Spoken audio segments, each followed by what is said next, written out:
একটা বাচ্চা পৃথিবীতে ভূমিষ্ঠ হয়, তাহলে এই বাচ্চাটার নাম একটা মানুষ।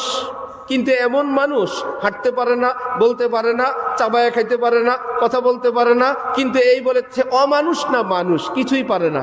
এই বাচ্চাকে খাওয়ানো হয়, দুধ খায়, এইবার তাকে ভিটামিন, ক্যালসিয়াম, ক্যালোরি দিতে দিতে আস্তে আস্তে সে এবার হাঁটতে শিখে, বলতে শিখে, করতে শিখে।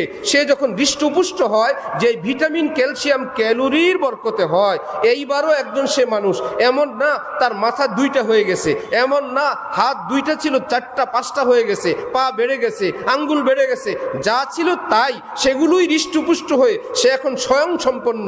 ঠিক ঈমান কালিমা নেওয়ার সাথে সাথে মুমিন মানি ওই বাবু মুমিন, শক্তি নাই, শুধু ঈমানটুকুন আছে। হ্যাঁ, একটু নামাজ যদি পড়ে, একটু তিলাওয়াত যদি করে, একটু জিকির যদি করে, একটু চোখের পানি যদি ফেলে, একটু দান সৎকা যদি করে, একটু পরোপকার যদি করে, একটু যদি কাউকে ক্ষমা করে, একটু যদি আল্লাহর মহব্বতে ছটফট করে, একটু যদি সুন্নতের উপর চলে, এগুলো হলো ঈমানের ভিটামিন। ঈমান তার ভিটামিন পাইতে পাইতে পাইতে পাইতে আল্লাহ পাক তাকে এমন ঈমানের তৌফিক দান করেন যার জন্য জান্নাতুল ফিরদাউস অপেক্ষা করতে থাকে।